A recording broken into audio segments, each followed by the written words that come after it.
Netanyahu की tension बढ़ गई है।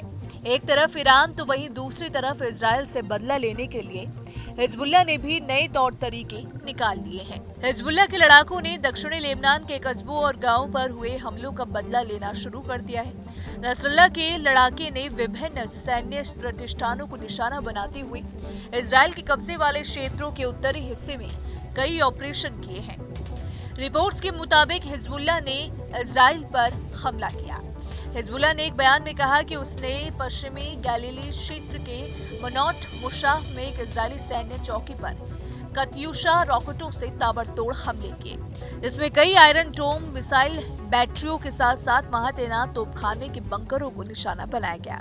आपको यहाँ बता दें कि हमले इतने जोरदार थे कि इसमें बैटरियां तबाह हो गई। कत्यूशा रॉकेट की बात करें तो ये इतने खतरनाक होते हैं कि महज पल भर में ही किसी जगह को राख में तब्दील कर सकते हैं।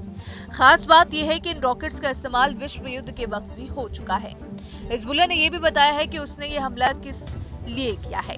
बयान में कहा गया है कि रॉकेट हमला दक्षिणी लेबनान के दोइर गांव पर इजरायली हमले के प्रतिशोध में किया गया था। हिजबुल्लाह ने दक्षिणी लेबनान के शहर मजदल जून के खिलाफ इजरायली आक्रमण के जवाब में जारिट बैरक पर कई भारी कैलिबर बुरकन मिसाइल भी दागी थी। ये इजरायली सेना के पश्चिमी बटालियन के मुख्यालय के रूप में काम करता है। हिजबुल्लाह ने कहा कि उसने कई और इजरायली स्थलों को भी निशाना बनाया है, जिसमें लेबनान के कब्जे वाले कफर शुबा पहाड़ियों में अल समा का रमीम बैरक भी शामिल है। लेकिन जिस तरह से हिजबुल्लाह के हमले में पिछले कुछ दिनों इजराइल का super powerful defence system iron dome पस्त हुआ था, ये नेतन्याहू के लिए जाहिर तौर पर टेंशन बढ़ाने वाली बात थी। आपको यहाँ बता दें कि आयरन डोम दरअसल छोटी दूरी का जमीन से हवा में मार करने वाला एक एयर डिफेंस सिस्टम है। इस सिस्टम में एक रडार और तामीर इंटरसेप्टर मिसाइल शामिल होता है, जो इजराइल पर हमला करने वाली मिसाइलों या रॉकेटों को ट्रैक करके उन्हें बेअसर कर देता है। आयरन डोम का इस्तेमाल रॉकेट तोप और मोटार के साथ साथ विमान, हेलीकॉप्टर और UAV का प्रतिरोध करने के लिए भी किया जाता है। आपको यहाँ बता दें कि हाल ही में हिजबुल्लाह ने इजराइल के खिलाफ अपने हमलों का ब्लूप्रिंट जारी किया था। हिजबुल्लाह चीफ हसन नसरल्लाह ने कैमरे के सामने आकर कहा था कि उनके लड़ाके इजराइल में 12 बड़े टारगेट को तबाह करने वाला ऑपरेशन लॉन्च करने जा रहे हैं।